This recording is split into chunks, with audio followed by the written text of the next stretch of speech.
Welcome to this weekly review of the Do-It-Yourself HealthScience Toolkit. We start as normal by selecting our own keys and verifying that we're ourselves. And we're still on the test network. We can go to the dashboard.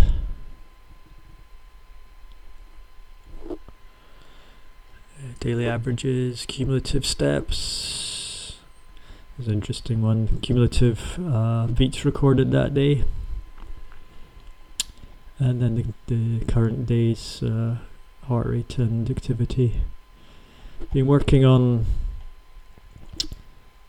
the syncers here, so there's a very low average. So you would then click sync, and this would align all the sliders and select the day to the day of that, so you can see if there's anything interesting. It's a bit unreliable, so it's not active at this present moment. Dashboards are come from your compute lists, so here we have the average.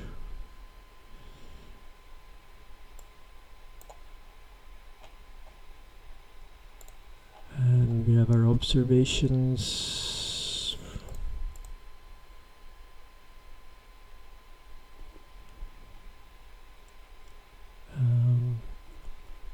So a bit more navigation. We got send this to true, then we can say, oh, let's look at the Tuesdays for the month.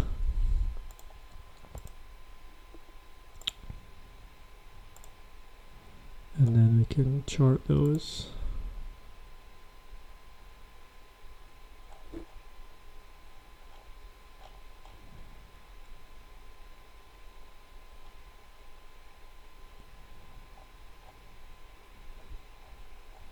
This tells a story for me. Here's what we call my normal Tuesday. I play badminton, and as you can see, there's no badminton because I hurt my ribs.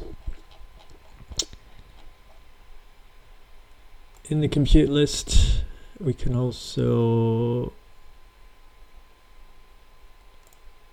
I didn't do that.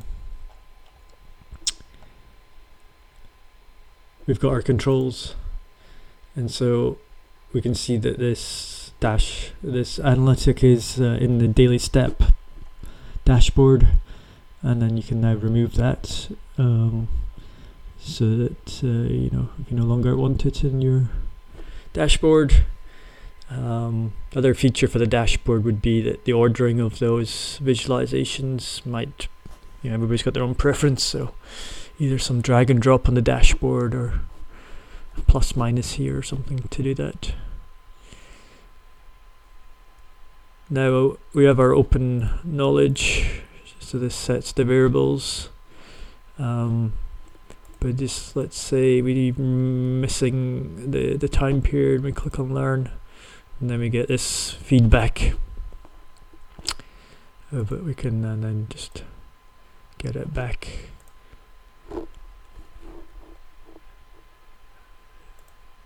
So we talked about whatever devices are live.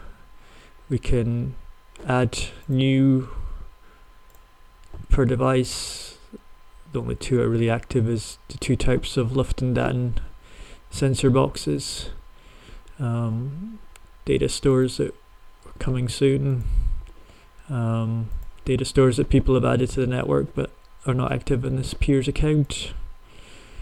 And then what we've been working on is saying, well, how do people actually add these data stores? And it'd be nice if they could, self-serve themselves.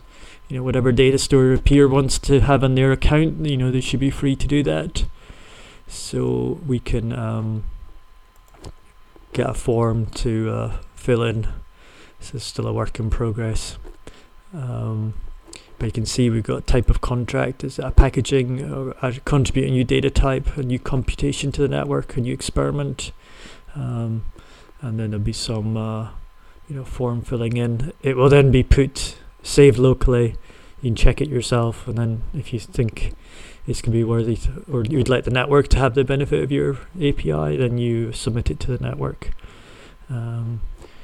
So we have experiments So these are the experiments that are active in the network, which this peer is also signed up to in their dashboard.